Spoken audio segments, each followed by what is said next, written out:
जननीं शारदां देवीं रामकृष्णं जगद्गुरुं पादपद्मे तयोश्रित्वा प्रणमामि मुहुर्मुहुः प्रणमामि मुहुर्मुहुः प्रणमामि मुहुर्मुहुः। জয় মা। ঠাকুর মা স্বামীজিকে আমার সাষ্টাঙ্গ প্রণাম নিবেদন করি। আপনারা সুধী ভক্তবৃন্দ, শ্রোতৃবৃন্দ, আপনাদেরকে আমার সশ্রদ্ধ নমস্কার জানাই, আন্তরিক শুভেচ্ছা জানাই। আজকে মাতৃ অনুধ্যান, মায়ের কথা হবে, তার মানেই মন আনন্দে ভরে যাবে। যেখানে মায়ের নাম সেখানে আনন্দ ধাম। মা মানেই আনন্দ, মা মানেই নিশ্চিন্তি, মা মানেই পরম আশ্রয়, মা মানেই আমাদের অভয় বাণী। মাই তো বলছেন আমার উপর ভার দিয়ে নিশ্চিন্ত হয়ে থাকো। সেই জন্য কি হতো, মা যখন শরীরে ছিলেন তখন মায়ের কাছে যারা মায়ের সন্তানরা যেতেন তাদের কত রকম সমস্যা প্রশ্ন মায়ের কাছে যেতেন, আর মা সেগুলোর ছোট্ট ছোট্ট করে সুন্দর সমাধান করে দিতেন।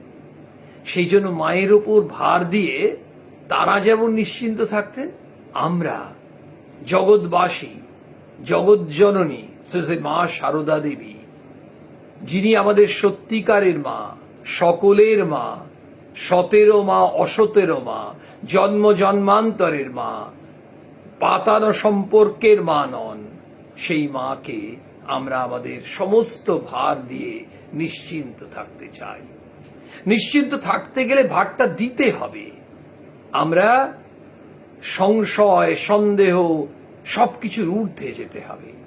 তার জন্য চাই বিশ্বাস, ভক্তি, বিশ্বাস, নির্ভরতা। এই বিশ্বাস কোথায় আসে? মনের মধ্যে। ওই যে বিশ্বাসে মিলায় বস্তু, তর্কে বহুদূর, আমরা এমনি বলি।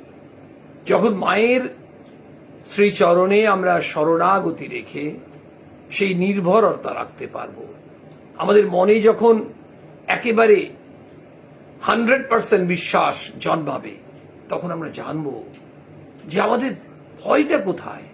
মা স্বয়ং বলছেন তো, তোমাদের ভয় কি? বাবা জানবে তোমার পেছনে একজন মা আছেন, ঠাকুরকে ডাকো, আমি রইলাম। এই ধরনের কথা মা কত বলেছেন, আর কত মানুষ সেই প্রশান্তি পেয়েছে। কিন্তু সবাইকে মায়ের কাছে আসতে পারতেন? জয়রামবাটিতে বলুন, বাগবাজারে বলুন, যেখানেই বলুন, না, পারতেন না। কত দূর দূর থেকে মাকে মায়ের সন্তানরা চিঠি লিখতেন। কেন লিখতেন? সমস্যা জানিয়ে, তাদের মনের প্রশ্নগুলো জানিয়ে। কি চাইতেন? সমাধান চাইতেন, সরল উত্তর মা দিতেন। মা সাধারণভাবে চিঠি তো মা লিখতেন না, কিন্তু মা বলে যেতেন। আর যিনি লিখতেন তিনি আত্মীয় হতে পারেন, কোনো সন্তান হতে পারেন, পোস্ট অফিসের পোস্টম্যান হতে পারেন। তিনি মায়ের সেই উত্তরটি লিখে দিতেন, আর সন্তান সেই উত্তর পেয়ে কত তৃপ্তি পেত। আমরা মাঝে মাঝে মায়ের চিঠি থেকে কখনো কখনো কোনো কোনো চিঠি পাঠ করার চেষ্টা করেছি। আসুন আজকেও একটা চিঠি এই ধরনের আমরা জানার চেষ্টা করি। মনে রাখতে হবে আমরা মায়ের উত্তরটা পড়ছি। তাহলে চিঠিটা লিখেছিলেন কে? কোনো সন্তান। সেই চিঠিটা পাচ্ছি না, কিন্তু জানতে পারা যায়, মায়ের উত্তর থেকে অনুমান করা যায়, জানতে পারা যায় বললে ঠিক হবে না, অনুমান করা যায় যে ওই সন্তান কি লিখে থাকতে পারেন।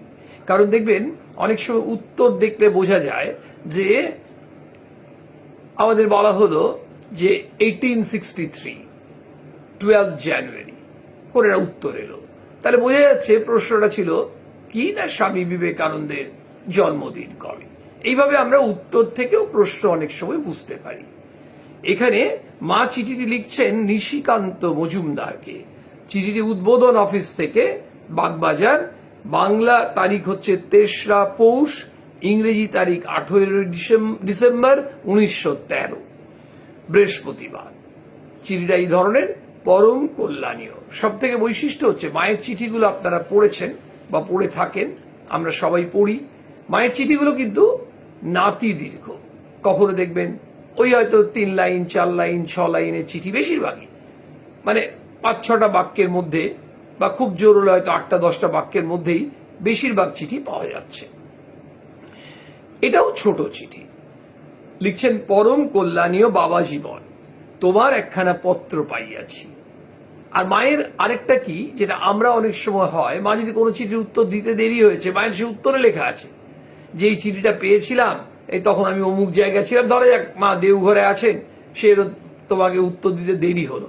আমরা কিন্তু সাধারণ মানুষ এটাও অকপটে স্বীকার করি না। আমরা উত্তর দিতে দেরি হলো, কিন্তু আমরা হয়তো বললাম চিঠিটাই কালকে এসে পৌঁছেছে, চিঠি এসে পৌঁছেছে 15 দিন আগে। আমরাই উত্তর দিনই নিজেদের বিভিন্ন ওই গয়ঙ্গচ্ছ ভাব, 18 মাসে বছর, কিন্তু আমরা সেটা স্বীকার করি না। এই যে সত্য থেকে বিচ্যুত হওয়া, এটা আমাদের সাধারণ স্বভাব। দেখবেন ফোন করিনি, বললাম কয়েকবার চেষ্টা করেছিলাম, টাওয়ার পাচ্ছিলাম না, সিগন্যাল ছিল না। আসলে এগুলো থেকেও বেরিয়ে আসা যায় যদি আমরা মায়ের সঙ্গে তো থাকবোই, কিন্তু মায়ের যদি এই কথাগুলো শুনি, চিঠিগুলো পড়ি। মা লিখছেন, তোমার একখানা পত্র পাইয়াছি, একদম পরিষ্কার পেয়েছে, মা স্বীকারোক্তি করলেন।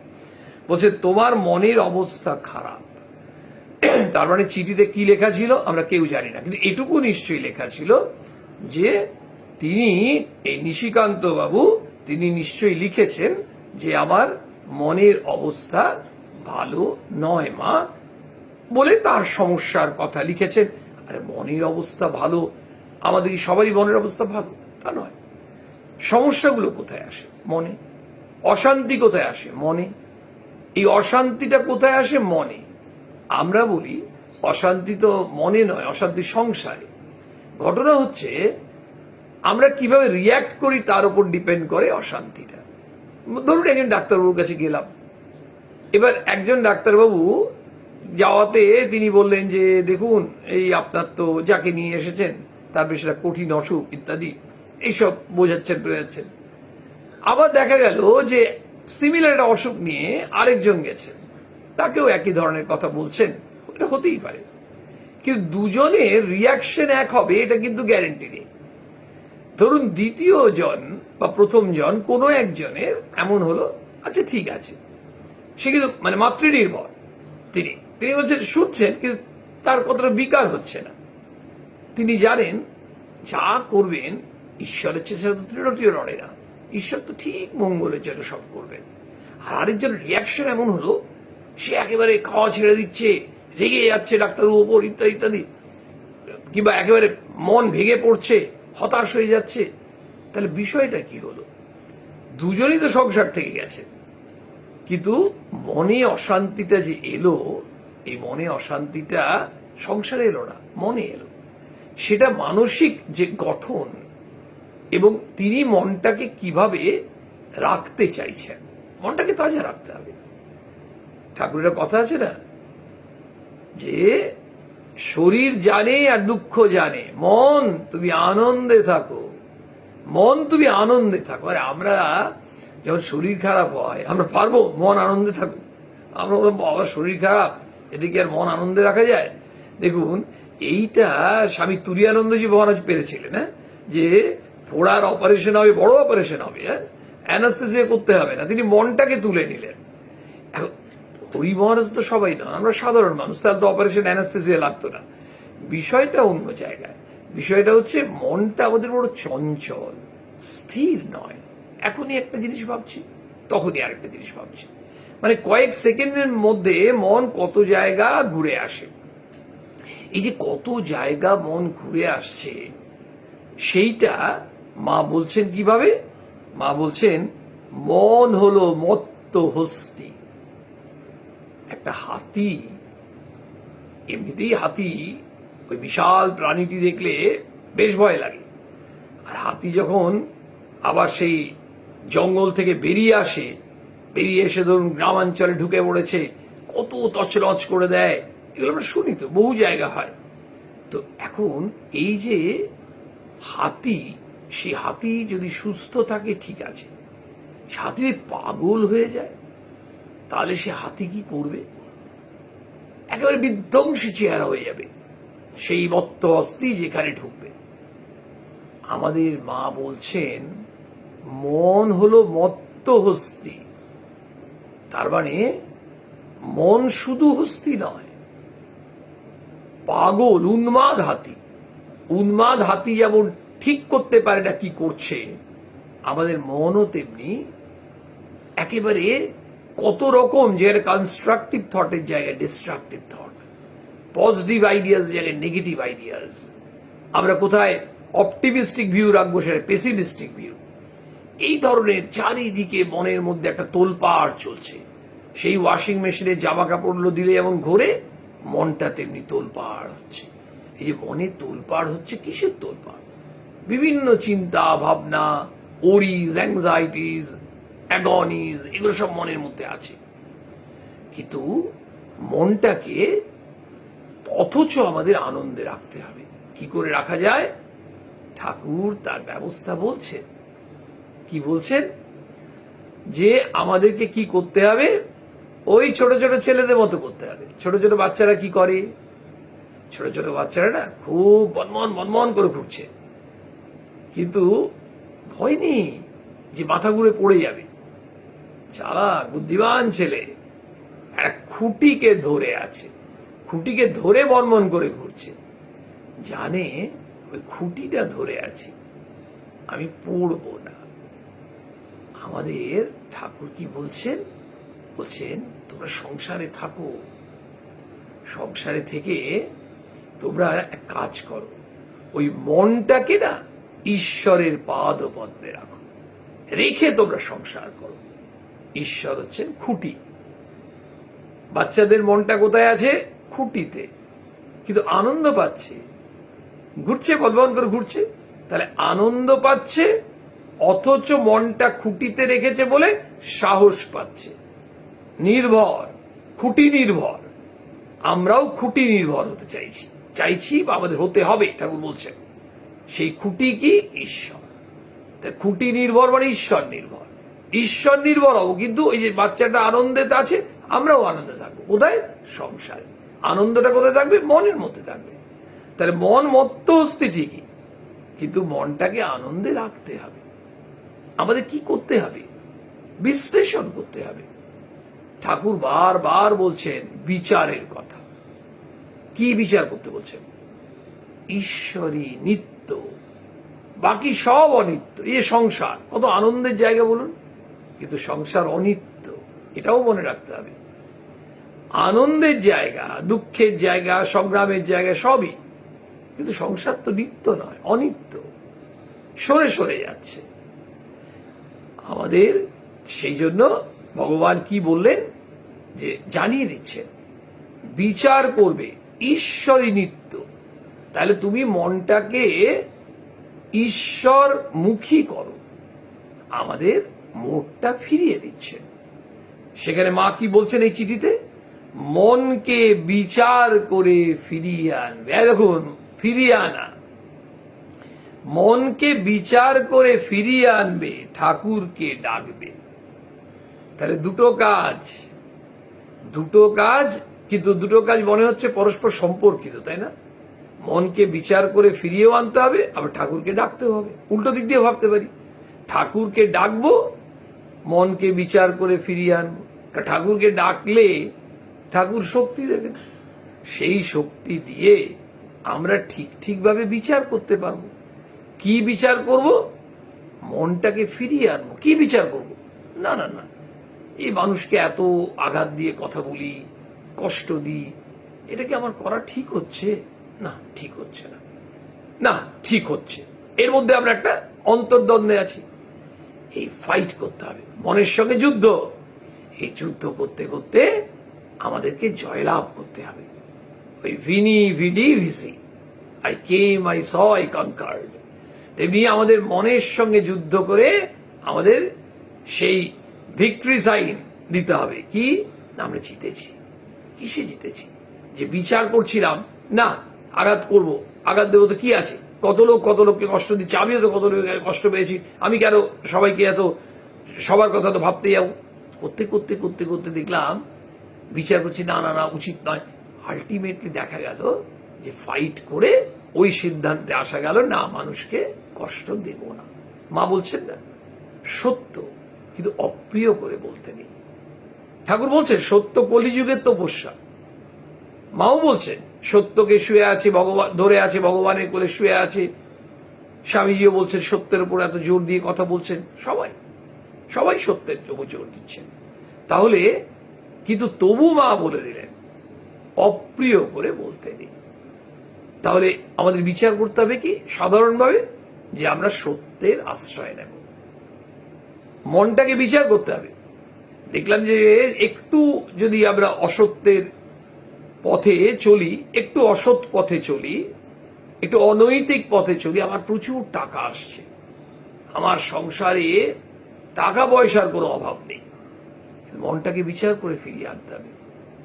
সুরেন্দ্রনাথ মিত্তিরকে ঠাকুর বলেছিলেন যে অফিসে চাকরি করে সুরেন মিত্তির, ঠাকুর নিজে বলছেন যে তোমাকে মাঝে মধ্যে মিথ্যে কথা বলতে হয়, কিন্তু তবু তোমার হাতে বা তোমার টাকার জিনিস খাই। কেন খাই না, কারণ তুমি তো কৃপণ নও, তুমি দাতা।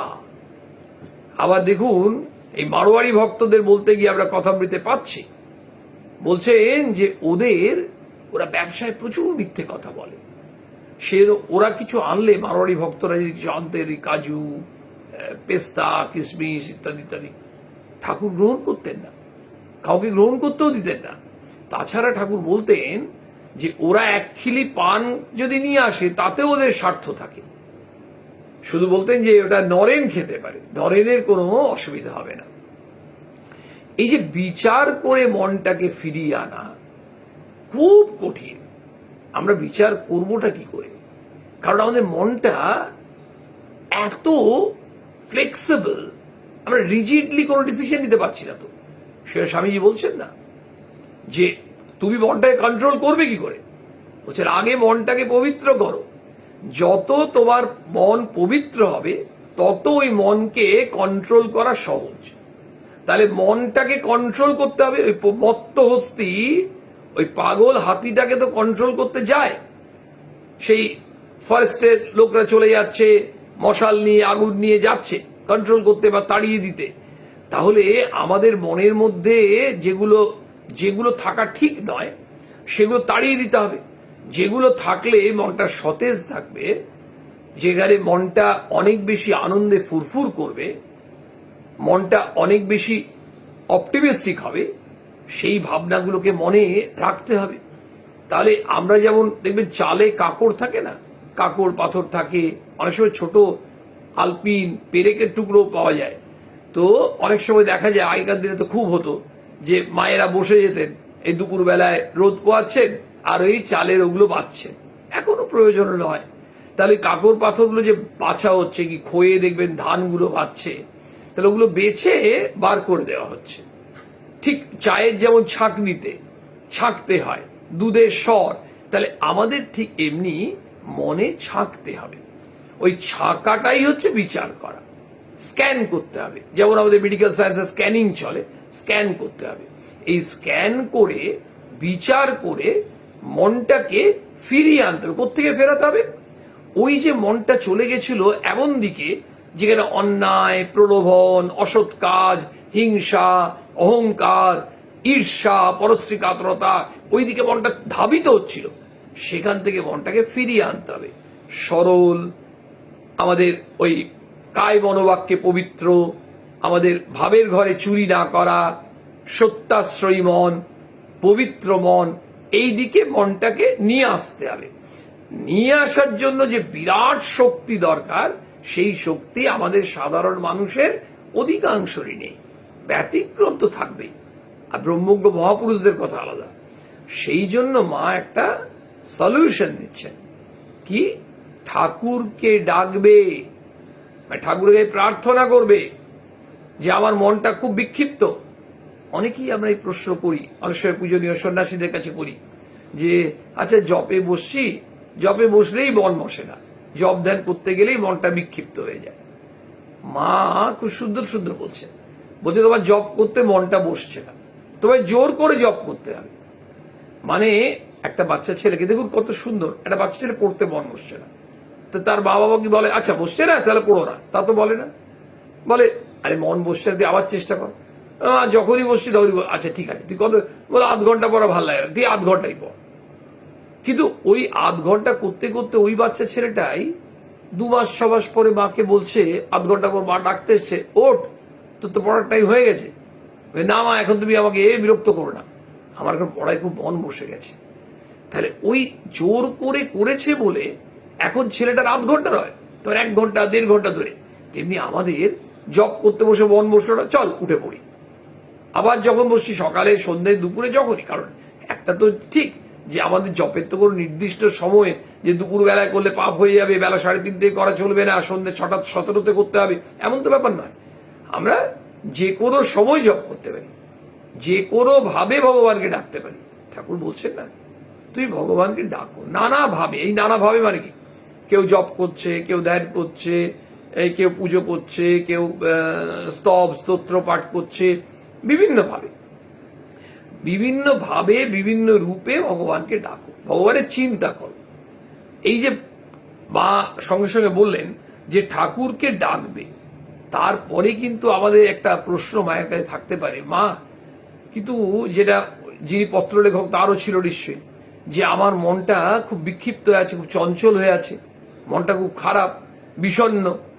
মা তাতে সন্তান, মা কিন্তু এমন নয় যে মিথ্যা আশ্বাস দেবে, মা কিন্তু যেটা সত্য সেটা বলছেন, কিন্তু খুব সহজ সরল একেবারে মিষ্টি করে বলছেন, যাতে মায়ের সন্তানরা বুঝতে পারেন। মা তারপর বলছেন মনের এরূপ অবস্থা সকলেরই হয়ে থাকে। কত গুরুত্বপূর্ণ কথা। মানে ওই পত্রলেখক হয়তো ভাবছেন যে তারই মনটা খারাপ, তারই মনে যত সব ঝঞ্ঝাট ঝামেলা ঝক্কি, তার পরিবারে যত অশান্তি ইত্যাদি ইত্যাদি। ঘরে ঘরে এই মনের এমনি অবস্থা সকলেরই হয়, ন্যাচারাল। আমরা কেউ এটা ভাবতে পারি না যে আমার সপ্তাহে প্রত্যেকটা দিন একইভাবে সুন্দরভাবে নির্বিঘ্নে কাটবে, সে তো ডাল লাইফ হয়ে যাবে। এটা জীবনের বৈশিষ্ট্য নয়। আমরা কি স্ট্রাগল ফর এক্সিস্টেন্স, আমরা নিজেরাই জানি যে life is not bed of roses but full of thoughts. ছোটবেলা থেকে আমরা পড়েছি জীবন কুসুমাস্তীর্ণ নয়, কণ্টকাকীর্ণ। জীবনের পথে কত রকম বাধা আসবে, বিপত্তি আসবে, অশান্তি আসবে, অন্তরায় আসবে, সমস্যা আসবে, সংশয় আসবে, ঝক্কি আসবে, তবেই তো আমাদের দুঃখ কষ্ট আসবে, তবেই তো আমরা ঈশ্বরকে বেশি করে ধরব। সেই জন্যই ঠাকুর বললেন যে তোমার শরীর দুঃখ জানুক, মন তুমি আনন্দে থাকো। কি করে মনকে আনন্দে রাখবো? যদি মনটা একেবারে ঈশ্বর নির্ভর হয়ে থাকে, তাহলে জানবো। দেখুন একটা কথা খুব পরিষ্কার আমরা ভেবে নিই, আমাদের ভগবানকে ডাকছি, এবার কি হতে পারে? একটা হতে পারে যে আমরা সমস্যা এসছে, সমাধান হয়ে গেল, তো আমরা বললাম we are thankful to god, ভগবানকে ধন্যবাদ জানালাম, কৃতজ্ঞতা জানালাম। এলো না সমস্যার সমাধান, কি ভগবান আমার সমস্যার সমাধান করলেন না, এমন তো হতে পারে। আমাদের যে ভক্তি বিশ্বাস এগুলোর পরীক্ষা, এগুলো তো পরীক্ষা দিতে হয়, স্কুল কলেজ ইউনিভার্সিটির পরীক্ষা দিতে হয়, এগুলো তো জীবনের পরীক্ষা। যে তখন সমস্যার সমাধান হলো না, এমন হতে পারে আমি তখনও প্রস্তুত হতে পারছি না, সে ভগবানকে আরো বেশি করে আমরা সেই শক্তি প্রার্থনা করব। সমাধান হয়নি, তুমি শক্তি দাও যাতে আমি বিচলিত না হয়ে পড়ি। আমরা যেটা হই খুব সহজে বিচলিত হয়ে পড়ি। অবিচলিত থাকা, সেটা কিন্তু সেই শক্তি দিতে পারেন সর্বশক্তিমান। এটা কিন্তু আমরা সাধারণ মানুষের কাছে সেই শক্তি পাবো না। সেই জন্য মা একেবারে স্পষ্টভাবে বললেন, কি বললেন? এই যে হস্তিরূপ মনটি, উন্মাদ হাতির মতো চঞ্চল মনটি। মনটা কি? মন হচ্ছে একেবারে নদীর মতো।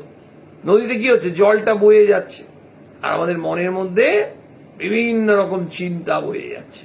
প্রবহমান নদী, কন্টিনিউয়াস ফ্লোয়িং, থটস আর কন্টিনিউয়াসলি ফ্লোয়িং।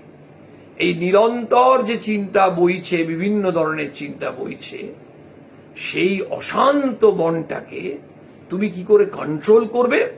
একটা তো হচ্ছে মনটাকে পবিত্র করতে হবে। পবিত্র করার অন্যতম উপায় বলবো না, লক্ষণ কি?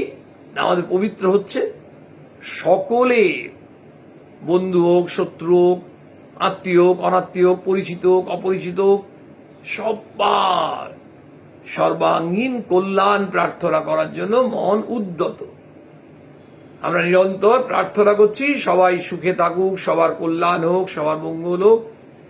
তখন দেখছি না কিন্তু ও আমার শত্রু, ওর সঙ্গে ঝগড়া হয়েছে, ওকে আমি দেখতে পারি না, ওকে তো আমি চিনি না, ওর কেন?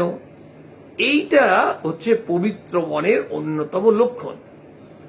তাহলে স্বাভাবিকভাবেই আর পবিত্র মনের কি হয়? মানুষ তারা ধীর স্থির অবিচলিত থাকেন।